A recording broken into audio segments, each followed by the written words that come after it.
Pues el cambio tiene mucho que ver con la condición real de la economía. Y la condición real de la economía tiene mucho que ver con la eficiencia y la productividad. Es la diferencia entre el gordo adiposo y el atlético que sabe hacer ejercicios. Esa es la diferencia, es exactamente lo que ocurre en la economía. Ahora, que hay una circunstancia mundial que es compleja, sin lugar a dudas es así.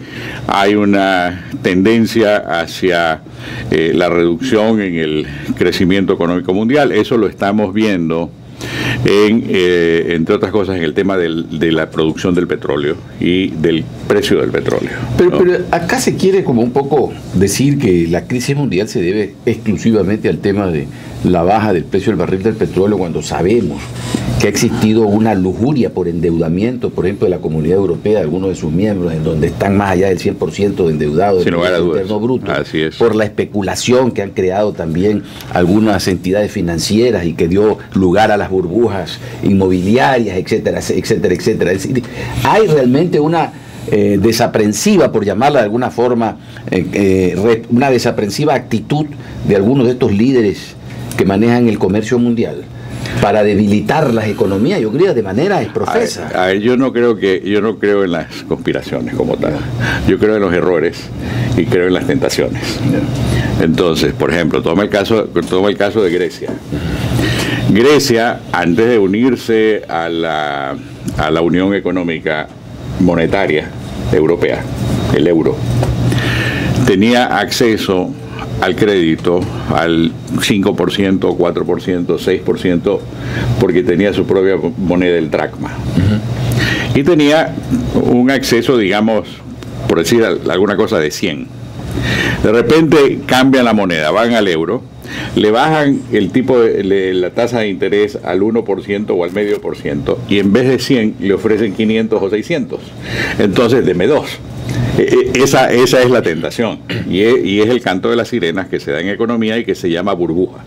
Las burbujas siempre tienen que ver con dos cosas, o con el gasto público o con el exceso de crédito. Y el gasto público tiene mucho que ver con el exceso de crédito. Por ahí va. En otras palabras, si tú quieres descubrir y entender los problemas de la economía, sigue el rastro del dinero y lo vas a hallar. Y eso se podía traspolar también a nuestra economía. Pues sin lugar a dudas, acá también hemos tenido una burbuja de gasto público que se ha reventado. Teníamos un gobierno que pensaba que el Estado todo lo podía, que tenía la capacidad para multiplicar los peces y los panes, pero resulta que los peces y los panes eran de alguien más, ¿no? Eran del precio del petróleo y eran del endeudamiento externo.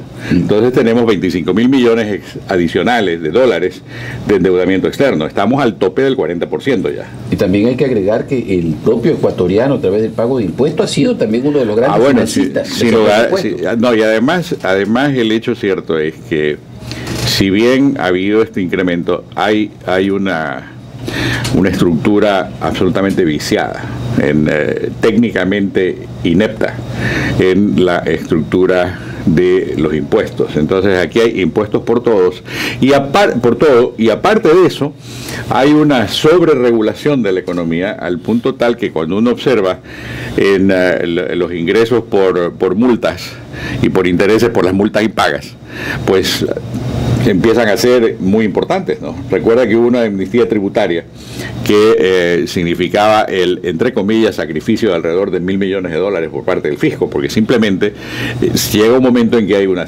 tal sobrecarga tributaria y tal sobrecarga de regulaciones que el sistema productivo no lo aguanta.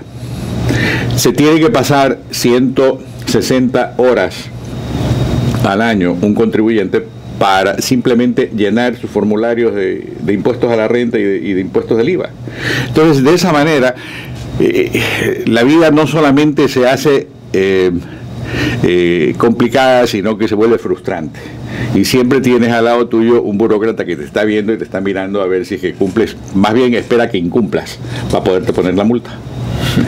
Yo creo que, siendo así, entonces, ¿por qué pensar de que estos 9 años que supuestamente han significado el milagro ecuatoriano debe ser un proyecto que se siga o que tenga que seguir proyectándose en el tiempo. Nunca fue un proyecto sustentable en el tiempo, no lo fue, porque esto requiere un gasto público del 45 al 50% del total de la economía.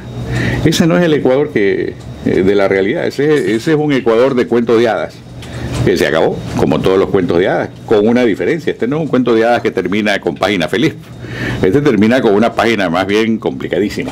¿Y cómo hacer para esas expectativas o falsas expectativas que se han creado de haber invertido en lo social, ¿verdad? Ahora, el gobierno que le toque administrar al país después en el 2017, ¿cómo va a manejar esa situación?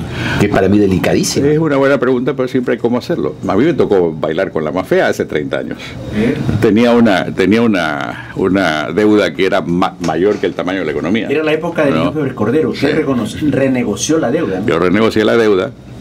Tuve que renegociar la deuda, fue necesario hacer la liberación de tasas de interés. Con el Club de París, me parece.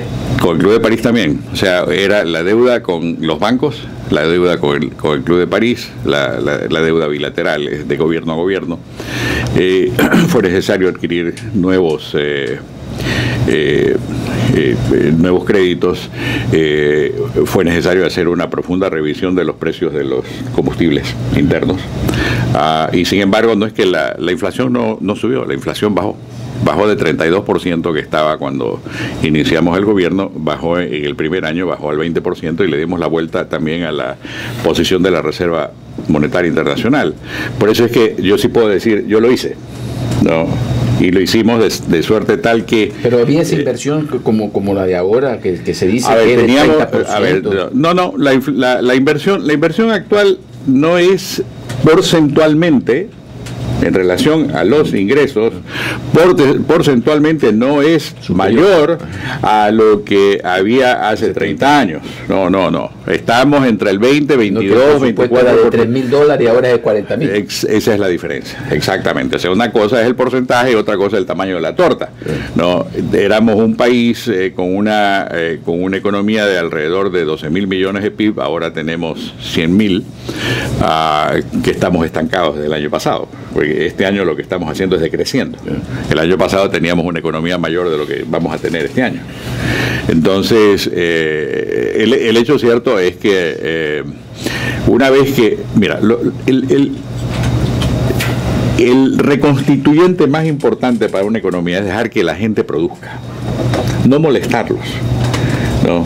Dejar que cada cual ejerza su responsabilidad, dejar que cada cual haga lo que tiene que hacer, que tome los riesgos que tiene que tomar.